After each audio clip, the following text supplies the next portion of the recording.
Hola, buenos días a todos, bienvenidos a un nuevo videotutorial de Revit 2018. En esta ocasión vamos a ver los parámetros globales que podemos cambiar dentro de Revit desde el panel de opciones. Para acceder al panel de opciones podemos venir a Archivo, ¿sí? Y aquí abajo tenemos Opciones. ¿Sí? Cuando abrimos este panel, la primera ventana que tenemos es la de General.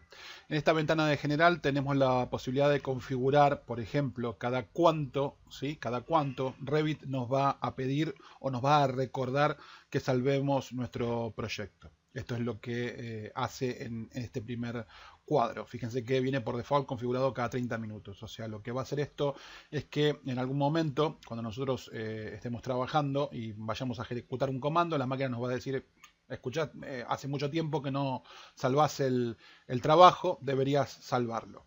La mayoría de la gente lo que suele hacer con este cuadro es o deshabilitarlo, o porque les molesta le ponen cancelar, o directamente vienen acá y le ponen sin recordatorios.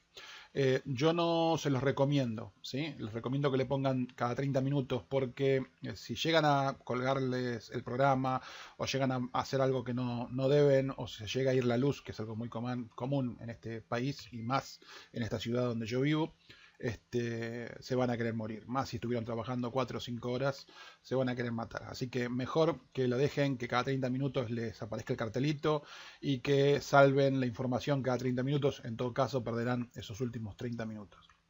La segunda opción tiene que ver con lo mismo, pero cuando están trabajando con un archivo central en red. O sea, cuando hay más de una persona trabajando en el mismo proyecto. Así que básicamente creo que la mayoría de ustedes eso no lo van a usar. Pero bueno, básicamente sería lo mismo, pero aplicado en esa situación. El nombre de usuario tiene que ver también con esto de cuando trabajamos en red, ¿no? Cuando trabajamos con un proyecto central donde hay varias personas trabajando en el mismo proyecto. Es la forma de la cual nos identificamos dentro de este proyecto y las modificaciones que estamos haciendo o sobre qué parte del proyecto nosotros estamos trabajando con nuestro nombre de usuario. Este nombre de usuario podemos nosotros escribir el que queramos o podemos iniciar sesión en Autodesk y vamos a usar el nombre de usuario de Autodesk. ¿Sí? La eliminación de archivo diario, esto normalmente creo que viene configurado en 10 y 10, yo lo puse en 3, tiene que ver con la cantidad de estos archivos que se van salvando en la computadora como si fueran backup. ¿Sí? Que se van salvando archivos 01, 02, 03, ¿sí? Y se van sobreescribiendo cada una X cantidad de tiempo. Bueno, esta configuración tiene que ver con esto. ¿Cuánto tiempo o cuánta cantidad de archivos yo quiero permitir? ¿Sí? Fíjense que dice: si el número de archivos diarios es superior a 3, ¿sí? Acción requerida, suprimir, ¿sí? Diarios por más de 10 días. O sea que si yo tengo archivos diarios que por más de 10 días no se han tocado, se van a empezar a suprimir. Y esto es básicamente para no estar generando o duplicando un montón de información en la máquina, ¿sí? Después, aquí abajo, en opciones de visualización, normalmente esto, cuando lo instalan, no sé por qué, pero se viene a coordinación. O se instala el Revit como coordinación. Yo voy a trabajar en arquitectura, así que lo puse en arquitectura y me imagino que ustedes deberían hacer exactamente lo mismo. Pasarlo a arquitectura para que sea la disciplina por defecto con la cual vamos a utilizar Revit. Después, en interfaz de usuario, esto que ustedes tienen acá hace referencia a las fichas, a todas estas posibilidades que ustedes tienen aquí arriba cuando trabajan con los proyectos de arquitectura. Si ustedes quieren, les pueden sacar el tilde a estas opciones, y al sacarle el tilde a estas opciones y aceptar, van a dejar de ver estas opciones aquí arriba. Yo recomiendo por el momento que no hagan nada de todo eso, pero básicamente lo que hacen es eso, es habilitar o deshabilitar estos paneles. En teclas de acceso rápido es otra forma de entrar para poder modificar, ¿sí? Las teclas de acceso rápido. Esto ya lo vimos en un video. Y tenemos acá las opciones de doble clic, que para mí están todas bien, excepto una, que es la de las familias, que normalmente viene por defecto en que cuando ustedes le hacen doble clic a un objeto que pertenece a una familia, editar esa familia. Esto viene normalmente editar familia. De esta forma viene. Yo se lo saco porque muchas veces por error, por un simple descuido, hacemos doble clic y nos lleva al editor de familia. Y normalmente no es algo de lo más común, sobre todo cuando estamos empezando con Revit, el que nos pongamos a editar familias. O sea, que seamos nosotros los que editemos las familias no es, digamos, lo más normal. Lo más normal es que bajemos lo que necesitemos de internet y lo usemos como vino, no que lo andemos modificando. Así que yo diría que en una primera instancia le pongan no hacer nada al darle doble clic a un objeto que pertenezca a una familia. Pero quedan ustedes, hagan lo que quieran. Bien, después, el tipo de nivel de información de herramientas. Esto tiene que ver con los tooltips, ¿sí? Recuerdan cuando ustedes están arriba de una herramienta, si ustedes se paran por unos segundos les aparece una ayuda chiquitita y luego de unos segundos una ayuda más grande. Bien, esto tiene que ver con eso. Normal sería eso, normal sería que una ayuda chiquitita y luego de unos segundos una ayuda más grande. Si ustedes quieren ponerlo en alto, ¿sí? Directamente van a pasar a la ayuda grande de entrada, o sea, cuando ustedes se pongan encima directamente les va a aparecer la ayuda grande que tiene más información. Y si quieren lo pueden poner en ninguno, o sea, desactivar esta herramienta. Otra vez, si están empezando, por ahí no es la mejor idea el desactivar esta herramienta, por ahí conviene dejarla como está porque les puede dar una idea, ¿sí? O les puede hacer recordar de qué trata eso que están queriendo hacer. Activar página de archivos recientes al inicio es esto de que cuando ustedes abren la máquina por primera vez les aparecen los archivos con los cuales estuvieron trabajando, ¿sí? Después aquí abajo tienen la experiencia visual que tiene que ver con el entorno, ¿sí? El entorno de trabajo con el cual ustedes están trabajando en Revit. Fíjense que tienen la opción de claro y una opción de oscuro. Esto es con el tema de Revit, cómo está configurada la configuración de colores que tienen las ventanas, ¿sí? Los menús y demás. Normalmente el que la mayoría elige es el claro, pueden probar, si quieren lo pueden pasar a oscuro y ver cómo se ve. Si les gusta más lo dejan en oscuro. Yo personalmente me gusta más el tema claro. Y acá tenemos la opción de utilizar aceleración de gráficos de hardware que normalmente, si tienen un equipo medianamente bueno y una placa de video medianamente digna, les convendría tenerlo tildado. Solamente esto destildarlo, o sea, quitarle el tilde en caso de que ustedes noten algún inconveniente, ¿sí? Pero si no, siempre va a ser mejor que se use la aceleración del hardware porque vamos a estarle dando uso a la placa de video que tenemos, ¿sí? El 90% de la gente que hace diseño tiene una placa de video pensada para el diseño, que son placas de video normalmente que son buenas. Estamos hablando de placas que tienen 2 GB o más de memoria, ¿sí? Placas que tienen una cierta calidad, un cierto estilo de memoria, una cierta velocidad, una cierta cantidad de cores, procesadores matemáticos y demás, que hacen a que las aplicaciones 3D se valgan o se mejoren, digamos, su desempeño gracias al poder de esas placas. Si ese es el caso, les conviene tenerlo tildado. Si es una máquina que no es muy buena, si es una notebook, si es una máquina que trae una placa integrada, si es una máquina que no es de las más nuevas, que es una máquina media viejita, que está muy justa con los requisitos mínimos de hardware de Revit y demás, bueno, quizás no les convenga, quizás les convenga trabajar como viene por defecto, que es destildado. Pero bueno, no les cuesta nada tampoco probarlo y si ven algo que no va o que funciona mal, vienen y le sacan el tilde. Bien, pasemos a gráficos. En gráficos, de aquí lo que vamos a notar, bueno, lo que pueden cambiar son básicamente los colores, o sea, cómo se ven el fondo. Fíjense que es el fondo en este caso, con el estilo lo tenemos en claro. Las selecciones, ¿sí? O las preselecciones, esto de que cuando nosotros nos metemos arriba de un objeto, el objeto cambia de color y se ve azul por más que nosotros no le hagamos clic. Bueno, si lo quieren cambiar, lo pueden cambiar de acá. La selección, que cuando ustedes le hacen un clic encima el objeto haya quedado seleccionado. Si ustedes quieren cambiar entre la preselección y la selección, le pueden hacer un clic y ponerle el color que ustedes quieran, ¿sí? Las advertencias, cuando hay algo que está mal, en qué color nos las marca, también lo podemos cambiar desde aquí. Y después el tamaño de las cotas temporales. Las cotas temporales son esas cotas básicamente que cuando nosotros seleccionamos un objeto aparecen por unos segundos para indicarnos, ¿sí? Ese objeto en base a otro a qué distancia se encuentra. Bueno, cuando esas cotas temporales aparecen, con qué tamaño queremos ver esas cotas. Esto creo que viene más bajo, creo que viene en 8 o algo por el estilo. Yo lo subo a 10 o incluso lo pueden poner más grande para que se vea mejor. Yo ya tengo mis años y la visión la estoy perdiendo terriblemente año a año, así que lo subí un poquitito, lo subí a 10 y también lo podría subir a más sin ningún problema. Bien, y el fondo obviamente que sea transparente. Bien, voy a saltar ahora a piezas metálicas, esto pues, lo veremos más adelante. Vamos a pasar a ubicación de archivos. Y fíjense que en ubicación de archivos yo tengo, básicamente hay dos plantillas, ¿sí? Nosotros tenemos dos plantillas que tienen que ver con la plantilla arquitectónica y la plantilla de construcción. Esto hace referencia a estas dos, ¿sí? Plantilla arquitectónica y plantilla de construcción. Son estas dos que aparecen cuando arrancamos un dibujo. Si nosotros tuviéramos más plantillas, las podríamos agregar. Nosotros podríamos ponerle en el signo más, ¿sí? Agregarlas, de hecho, ponerles un nombre y esto nos aparecería aquí, ¿sí? Una plantilla para trabajar. También podemos cambiar el orden. Fíjense que yo tengo plantilla de arquitectónica que aparece arriba de plantilla de construcción porque se supone que yo voy a usar más la arquitectónica que la de construcción. Y obviamente podrían tener muchísimas más plantillas y ustedes pueden elegir cuáles las que quieren arriba o abajo. Esto lo cambian simplemente haciéndole un clic, ¿sí? Y fíjense que cuando le hago un clic me da la opción, por ejemplo, de bajarla si quiero. Si tuviera más tendría más opciones, ¿no? O sea, ustedes pueden cambiar cuál quieren que aparezca arriba y cuál quieren que aparezca abajo con estas flechitas que ven aquí. ¿Sí?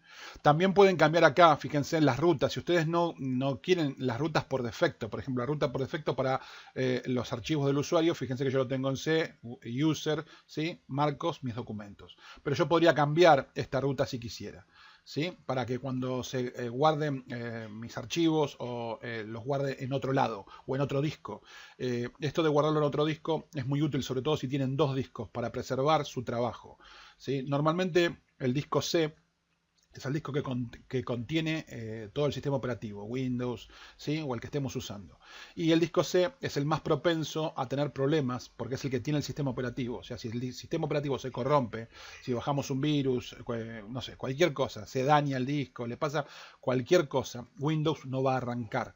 ¿Sí? O sea, el sistema Windows va a dejar de funcionar. Y todo lo que esté en C, ¿sí? Todo lo que esté en C, que es donde reside Windows, es lo más propenso a tener, digamos, problemas o lo más difícil de recuperar. Si ustedes en vez de tener un disco, tienen dos discos y en el segundo disco, llámese que es la unidad E, la F, la G, la letra que quieran, ustedes se crean una carpeta de proyectos de Revit y todos sus proyectos los tienen ahí, ese disco no tiene un sistema operativo, ese disco es puramente un lugar donde ustedes guardan su información o su información valiosa. ¿Qué es lo que pasa? Si el Windows se rompe, si el Windows se infecta, si el Windows deja de funcionar, si un día ustedes vienen y prenden la computadora y les aparece una pantalla negra y Windows no arranca y no tienen forma de hacerlo arrancar. Quizás ustedes no son técnicos y no tienen el conocimiento suficiente para repararlo, ¿sí? A ese Windows sin poner en riesgo la información si es que la tenían en el disco C. O sea, si ustedes tenían la información en el disco C, no tienen otra que tratar de reparar ese Windows o de ingresar de alguna forma a ese disco para poder recuperar esa información, porque de otro modo van a perder esa información. En cambio, si ustedes la tienen en otro disco, ustedes ese disco C que no funciona con ese Windows que ahora no arranca, directamente le pueden poner el disco de Windows, o sea, pueden agarrar y empezar una instalación nueva de Windows y reinstalar el Windows, o sea, completamente, o sea, supónganse que no lo pueden reparar y no tienen dinero para ir a llevarlo a un técnico y que se los arregle. Bueno, pueden instalar ustedes un Windows nuevamente. O sea, pueden agarrar y empezar una nueva instalación, ¿sí? La máquina le va a preguntar dónde quieren instalar, ustedes van a poner que es en el disco C, la máquina les va a decir que detecta que en ese disco hay ya anteriormente una instalación de Windows. Les va a preguntar qué quieren hacer, si quieren instalar de todas maneras, le ponen que sí, que quieren instalar de todas maneras, les va a preguntar si quieren instalar arriba o si quieren formatear el disco, o sea, borrar toda la unidad y hacer una instalación limpia, ¿sí? Le ponen que sí, que borre toda la unidad y haga una instalación limpia porque eso es lo que conviene siempre, ¿sí? Y ustedes agarran e instalan un Windows completamente de cero. Obviamente van a perder todos los programas, obviamente van a tener que configurar Revit de vuelta, obviamente van a tener que hacer todo eso de vuelta, pero se van a encontrar con una máquina limpia, recién instalada, que no tiene ningún tipo de inconveniente, que todo está recién instalado Windows, recién instalado Revit, recién instalado AutoCAD, recién instalado todo, ¿sí? Y su información va a seguir estando en el disco que estaba aparte, sin ningún problema, en la unidad G, sin ningún tipo de inconveniente ni ningún tipo de riesgo. ¿Sí? Eso es lo bueno de tener más de un disco, ¿sí? O de guardar la información en otro disco que no sea el C. ¿Sí? Porque también se puede particionar un disco. Para aquellos que no sepan, particionar un disco es agarrar un solo disco físico y partirlo en dos unidades o más unidades lógicas. Esto de C, D, E, F son unidades que pueden ser físicas o lógicas. O sea, yo puedo agarrar un disco solo, no tengo dos discos, un disco solo y decir que la mitad del disco va a ser C y que la mitad del disco va a ser D. Entonces, por más que tenga un disco solo, tengo generadas dos unidades lógicas. En la unidad D tiro toda mi información, ¿sí? O creo mis proyectos, o tengo todo lo que es relevante y no quiero nunca perder, ¿sí? Y en la unidad C es donde tengo instalado todos los programas. Del mismo modo que antes, si yo tengo un problema en la unidad C, yo puedo formatear la unidad C, hacer pelota todo lo que está en la unidad C, borrar todo lo que está en la unidad C, volver a instalar todo y la unidad D está sin ningún tipo de inconveniente y tengo toda la información ahí. Esto tiene un riesgo menor a que todo esté en C, pero sigue teniendo riesgo. ¿Cuál es el riesgo que tiene el particionado lógico de un disco? Es que si el disco se rompe, o sea, si el disco básicamente empieza a funcionar mal o se rompe, yo no voy a poder hacer nada de todo esto. O sea, no voy a poder ni hacer nada en C ni hacer nada en D, porque el disco se rompió. En cambio, si tengo dos discos, ¿sí? Y se rompe el C, ¿sí? Bueno, tendré que comprar un disco nuevo para instalar Windows, ¿sí? Compraré un nuevo disco, lo pondré en la máquina y le instalaré Windows. Pero el disco D sigue estando, es un disco aparte, sigue estando sin ningún tipo de inconveniente, ¿sí? En el único caso que tendría inconvenientes es si el disco que se rompe es el disco D, que sería muy mala suerte, pero bueno, también pasa, ¿sí? Así que bueno, eso no tiene nada que ver con Revit, tiene que ver más con técnico en computación, que yo soy técnico en computación, pero bueno, se los quería comentar porque es un dato importante. Mi recomendación entonces es que tengan dos discos y que el segundo disco sea un disco inmaculado, que lo usen lo menos posible y que sea el disco donde ustedes guardan la información vital. ¿Cuál es la información vital para un diseñador? Las librerías, ¿sí? Donde tenemos todas las cosas que usamos, ¿sí? Las librerías de bloques, la librería de bloques de AutoCAD, las librerías de, no sé, de árboles, de plantas, de lo que usamos para trabajar, las imágenes, las texturas, las configuraciones, los backups, todo lo que es realmente importante e irrecuperable, ¿sí? Y en el otro disco, el disco principal, el disco C, entonces todos los programas y todas las cosas que no hay ningún problema y que si yo tengo que perder todo eso y volverlo a instalar es simplemente tener los CDs o los programas o un pendrive que tenga los programas y volver a perder el tiempo, nada más que tiempo, no pierdo otra cosa, más que tiempo en formatear una computadora e instalarle todo de nuevo, ¿sí? Pero la información vital, ¿sí? La tengo en otro disco. Esa es la mejor recomendación que les puedo dar. Entonces ustedes con el pasar de los años, incluso aunque cambien de computadora, lo único que van a tener que hacer es ese disco donde ustedes tienen toda su información vital, conectarlo en la nueva computadora, ¿sí? No tienen más que eso, porque ese es un disco que es como una, ¿cómo les puedo decir? Como un baúl de los recuerdos, ¿sí? Es un baúl que ustedes, por más que cambien de casa, se llevan el baúl de los recuerdos a la casa nueva, ¿sí? Y cuando lo abren tienen todas las cosas importantes ahí adentro. Bien, esto es lo mismo. Ustedes tienen un disco en su máquina que lo tienen con información vital, ¿sí? Que se lo pueden llevar a cualquier lado. Si mañana cambian la computadora, sacan ese disco y lo ponen en la computadora nueva que compraron y lo va a levantar con una unidad, el G, H o el nombre que quiera, ¿sí? Y ustedes siguen teniendo toda su información en esa máquina. ¿Ok? Bien, y los demás parámetros se los dejo para que los chusmeen ustedes porque no son en este momento de gran importancia. Obviamente revisar la ortografía, pueden mirarlo, ¿sí? Fijarse que tenga el diccionario que corresponde, parámetros con el steering wheels, fíjense, mírenlo ustedes, el tamaño, si quieren que se vea más grande, más chico, si quieren que sea más transparente, menos transparente, bueno, este tipo de cosas. El view cube, lo mismo, ¿sí? Y básicamente es eso. Lo más importante, yo ya se los nombré y ya les di los consejos que les podía dar. Y como les dije, inclusive desde mi parte de técnico y no desde el curso de Revit, que me parece que les va a venir muy bien y los va a ayudar. Nos vemos y los veo en un próximo video. Chau, chau.